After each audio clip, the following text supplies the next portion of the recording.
Tenali double horse వారి వినాయక చతుర్థి శుభాకాంక్షలు. రుచికరంగా ఉంటుంది, అనుబంధాల్ని పెంచుతుంది. హాయ్ అండి, అందరికీ నమస్తే. నేను మీ మాధురి దివ్వల. యాక్చువల్గా నేను దువ్వాడ శ్రీని ఇంట్లో ఉన్నాను అని అందరూ వీడియోస్ పెడుతున్నారు. దువ్వాడ శ్రీని ఇంట్లో నేను లేను. నా ఇంటికే వాణి వాళ్ళ పిల్లలు అందరూ వచ్చి అల్లరి చేస్తున్నారు. నేను ఇదివరకే మీ అందరికీ చెప్పాను, నేను శ్రీని గారికి ఒక 2 crores అమౌంట్ వరకు అప్పిచ్చానని చెప్పాను. అండ్ రీసెంట్గా కూడా తనకి డబ్బులు అవసరమైతే ఇంకో 50 lakhs కూడా ఇచ్చాను. సో ఇవన్నీ నేను ఎప్పుడు కూడా ఆశించి ఇవ్వలేదని కూడా చెప్పాను మీ అందరికీ ముందే.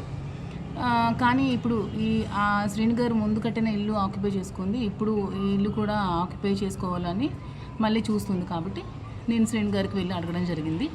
అడిగినప్పుడు శ్రీని గారు, నేను నీకు అన్యాయం చేయడం ఇష్టం లేదు, నేను అమౌంట్ తిరిగి ఇచ్చే స్థితిలో లేను, కాబట్టి ఇది నా సెల్ఫ్ అక్వైర్డ్ ప్రాపర్టీ, నా కష్టార్జితం, సో నేను నీకు రిజిస్ట్రేషన్ చేసేస్తానని చెప్పడం జరిగింది. సో నేను లాయర్లకి వాళ్ళకి కూడా కనుక్కున్నాను, సెల్ఫ్ అక్వైర్డ్ ప్రాపర్టీ ఎవరెవరికైనా అమ్మొచ్చు అని చెప్పారు. సో శ్రీని గారు నాకు నిన్న 11:40కి రిజిస్ట్రేషన్ చేయడం జరిగింది. ఇది దాని డాక్యుమెంట్. సో డాక్యుమెంట్ చూస్తారు కదా. సో ఇప్పుడు ఈ ప్రాపర్టీ కంప్లీట్గా నాది, it's my own property. So నా ప్రాపర్టీలోకి ఎవ్వరు కూడా రావడానికి ఎవరికి ఏ రైటు లేదు. తనకి ఏమైనా ప్రాబ్లం ఉంటే శ్రీని గారితో వాళ్ళు ఏమైనా లీగల్ ఇష్యూస్ ఉంటే తెలుసుకోవాలి, కానీ నా ప్రాపర్టీ దగ్గరికి ఎవరు రావడానికి లేదు. Because it's my own property, నేను కొనుక్కున్న ప్రాపర్టీ.